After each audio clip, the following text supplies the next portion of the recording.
नमस्कार, हिमाचल समाचार में आपका स्वागत है। आज के मुख्य समाचार। मुख्यमंत्री ने स्वास्थ्य सेवाओं में ऑनलाइन सुविधाओं का समावेश करने के दिए निर्देश। स्वास्थ्य मंत्री की अध्यक्षता में कमेटी का गठन।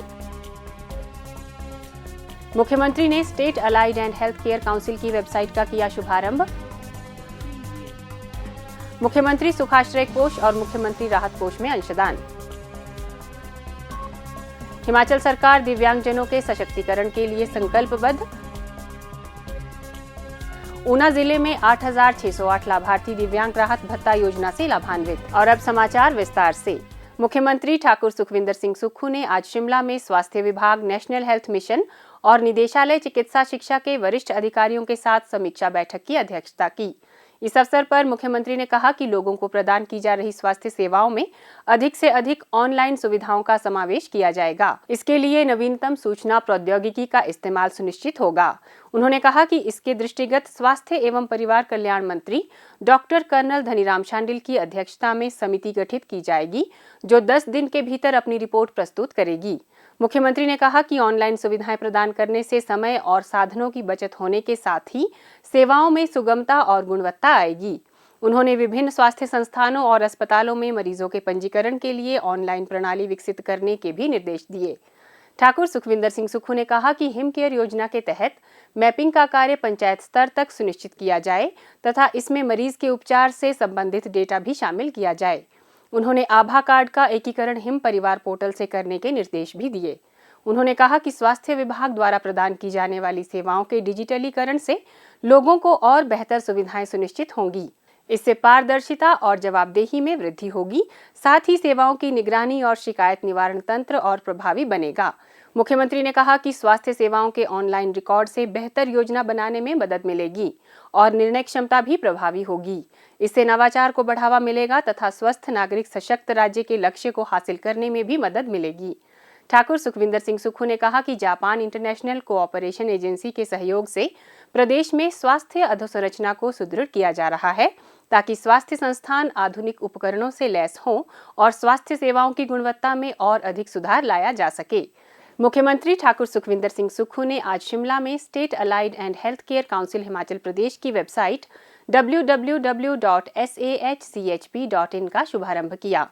इस अवसर पर मुख्यमंत्री ने कहा कि यह पहल राज्य संबद्ध एवं स्वास्थ्य सेवा क्षेत्र में डिजिटल सुशासन, पारदर्शिता और दक्षता की दिशा में महत्वपूर्ण कदम है। उन्होंने आशा व्यक्त की कि वेबसाइट में काउंसिल से संबंधित महत्वपूर्ण सूचनाएं सरल तरीके से उपलब्ध करवाई जाएंगी। यह वेबसाइट स्वास्थ्य पेशेवरों, शिक्षण संस्थानों, विद्यार्थियों तथा आम नागरिकों के लिए एक विश्वसनीय और उपयोगकर्ता अनुकूल माध्यम के रूप में कार्य करेगी, जिससे सेवाओं तक आसान पहुंच सुनिश्चित होगी। ठाकुर सुखविंदर सिंह सुक्खू ने कहा कि राज्य NCAHP अधिनियम को लागू करने में देश भर में अग्रणी रहा है। इसके लागू होने से one nation one curriculum, one registration की अवधारणा को बल मिलेगा। इससे अलाइड एंड हेल्थ केयर पाठ्यक्रमों में और गुणवत्ता सुनिश्चित होगी। सतलुज जल विद्युत निगम लिमिटेड ने बुधवार को शिमला में मुख्यमंत्री ठाकुर सुखविंदर सिंह सुक्खू को मुख्यमंत्री सुखाश्रय कोष के लिए 10 लाख रुपए का चेक भेंट किया। SJVN ने यह धनराशि निगमित सामाजिक दायित्व के तहत प्रदान की। पंजाब विश्वविद्यालय चंडीगढ़ के शोधार्थी और हिमाचल प्रदेश युवा कांग्रेस के सदस्य डॉक्टर रोहित भोटा व आशीष पाल ने युवा कांग्रेस हिमाचल प्रदेश अध्यक्ष श्री छतर सिंह ठाकुर के नेतृत्व में मुख्यमंत्री ठाकुर सुखविंदर सिंह सुक्खू को 1 लाख रुपए का चेक मुख्यमंत्री राहत कोष के लिए भेंट किया। यह राशि पंजाब विश्वविद्यालय के प्रोफेसरों, छात्रों और शोधार्थियों के सहयोग से एकत्रित की गई। मुख्यमंत्री ने इस पुनीत कार्य के लिए आभार व्यक्त किया। मुख्यमंत्री ठाकुर सुखविंदर सिंह सुक्खू के प्रगतिशील एवं संवेदनशील नेतृत्व में हिमाचल प्रदेश सरकार दिव्यांगजनों के सशक्तिकरण के लिए पूरी तरह संकल्पबद्ध है। सामाजिक न्याय एवं अधिकारिता विभाग के माध्यम से संचालित विभिन्न कल्याणकारी योजनाओं के जरिए दिव्यांगजनों को आर्थिक सुरक्षा, सम्मानजनक जीवन और आत्मनिर्भरता प्रदान की जा रही है, ताकि वे समावेशी शिक्षा, कौशल विकास और समाज की मुख्य धारा से प्रभावी रूप से जुड़ सकें। मुख्यमंत्री का कहना है कि दिव्यांगजनों को केवल सहायता तक सीमित रखना सरकार का उद्देश्य नहीं है, बल्कि उन्हें सम्मान के समान अवसर और सुरक्षित भविष्य उपलब्ध कराना सरकार की सर्वोच्च प्राथमिकता है। मुख्यमंत्री ठाकुर सुखविंदर सिंह सुक्खू ने हाल ही में जिला सोलन के कंडाघाट में दिव्यांगजनों के लिए स्थापित किए जाने वाले दिव्यांगजन शिक्षा उत्कृष्टता केंद्र की आधारशिला रखी। यह दिव्यांगजन शिक्षा उत्कृष्टता केंद्र 45 बीघा भूमि पर स्थापित किया जाएगा, जिस पर 200 करोड़ रुपए खर्च किए जा रहे हैं। मुख्यमंत्री ने इस केंद्र के पहले चरण का कार्य इस वर्ष अक्टूबर माह तक पूर्ण करने के निर्देश दिए हैं। केंद्र में 300 दिव्यांग बच्चों के लिए गुणवत्तापूर्ण शिक्षा, खेल मैदान तथा आवासीय सुविधाएं उपलब्ध करवाई जाएंगी। इन बच्चों की बात आई, मैंने कहा कि हम इनके लिए एक ऐसा संस्थान बनाएंगे जो वर्ल्ड क्लास होगा, उसमें कोई पैसे की कमी नहीं रखी जाएगी और इस प्रोजेक्ट पर 200 करोड़ रुपया खर्च किया जाएगा, 200 करोड़ रुपया। और इसके साथ हमने क्या किया कि अगर उनकी माताजी आना चाहते हैं, परिवार का कोई सदस्य आना चाहता है, उसके लिए भी हमने हॉस्टल का प्रबंध किया कि वो अपने बच्चे की देखभाल के लिए यहाँ सकती है। सरकार का ये प्रयास है कि समाज का जो अंतिम व्यक्ति है, जो गांव का गरीब आदमी है, जो गांव का किसान है, आम आदमी, उस तक सरकार की नीतियां पहुंचे। और इस नीतिगत दृष्टिकोण से मैं चाहूंगा कि जितने भी अधिकारी है वो अक्टूबर तक इसका फर्स्ट फेज पूरा कर दे। प्रदेश सरकार की दिव्यांग राहत भत्ता योजना दिव्यांगजनों के लिए आर्थिक संबल का सशक्त माध्यम बनी है। योजना के अंतर्गत 40 से 69% विकलांगता वाले पुरुषों को 1150 रुपए तथा महिलाओं को 1500 रुपए प्रतिमाह पेंशन प्रदान की जा रही है। वहीं 70% या उससे अधिक विकलांगता वाले पुरुषों एवं महिलाओं को 1700 रुपए प्रतिमाह की सहायता राशि दी जा रही है।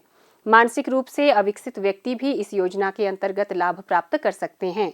योजना का लाभ 40% या उससे अधिक विकलांगता वाले पात्र व्यक्तियों को दिया जा रहा है। ऊना जिला में 40 से 69% विकलांगता श्रेणी के 3450 तथा 70% से अधिक विकलांगता वाले 5100 दिव्यांग पुरुष एवं महिलाएं दिव्यांग राहत भत्ता योजना के अंतर्गत लाभान्वित हो रहे हैं। मुझे 1700 महीने के हिसाब से 5100 रुपया 3 महीने का मिलता है। मुझे जो पेंशन लगी है इसके लिए मैं सरकार का धन्यवाद करती हूँ। सानू हैंडीकैप वाली पेंशन लगी हुई है, ਉਹਦਾ बड़ा सहारा है मैनू। मेरे घर वाले मजदूरी करते हैं और कोई बेटा और बेटी लोग पढ़ाई कर रहे हैं। 1500 रुपया महीने के हिसाब नाल जिहड़ा मैनू मिलदा है, 3 महीने का 4500 रुपया आंदा है। ਜਿਹੜੀ ਮੈਨੂੰ ਪੈਨਸ਼ਨ ਲੱਗੀ ਇਹਦੇ ਵਾਸਤੇ ਹਿਮਾਚਲ ਸਰਕਾਰ ਔਰ ਮੁੱਖ ਮੰਤਰੀ ਸੁਖਵਿੰਦਰ ਸਿੰਘ ਭੁੱਖੂ ਦਾ ਮੈਂ ਧੰਨਵਾਦ ਕਰਦੀ ਹਾਂ। ਇਹਨਾਂ ਨੂੰ ਪੈਨਸ਼ਨ ਮਿਲਦੀ 5100 ਰੁਪਇਆ 3 ਮਹੀਨੇ ਦਾ, 1700 ਰੁਪਏ ਮਹੀਨੇ ਦਾ। ਜਿਹੜੀ ਸਰਕਾਰ ਵਾ ਕਿਤੇ ਪੈਨਸ਼ਨ ਮਿਲ ਰਹੀ ਹੈ ਉਹਦੇ ਨਾਲ ਇਹਨਾਂ ਦੀ ਵੀ ਚੱਲਿਆ ਕਰਦਾ ਗੁਜ਼ਾਰਾ ਵਧੀਆ।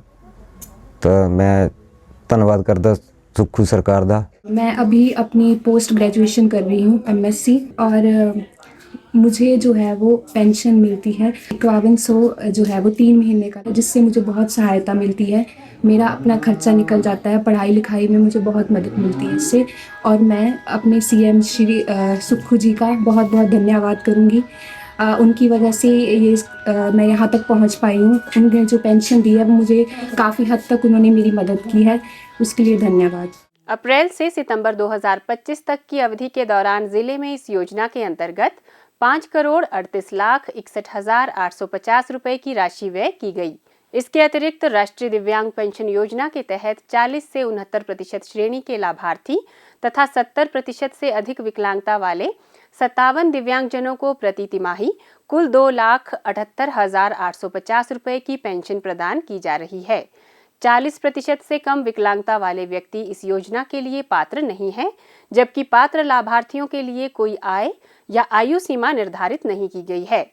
मुख्यमंत्री ठाकुर सुखविंदर सिंह सुक्खू के दिशा निर्देशों के अनुरूप जिला प्रशासन यह सुनिश्चित कर रहा है कि दिव्यांगजनों तक सभी कल्याणकारी योजनाओं का लाभ समयबद्ध और पारदर्शी तरीके से पहुंचे। हिमाचल समाचार देखने के लिए सब्सक्राइब करें यूट्यूब चैनल हिमाचल समाचार, लाइक करें Facebook page information and public relations department Himachal Pradesh और CMO हिमाचल। फॉलो करें X @DPRHP और CMO हिमाचल। फॉलो करें इंस्टाग्राम @DIPR हिमाचल और CMO हिमाचल। विजिट करें वेबसाइट www.himachalpr.gov.in।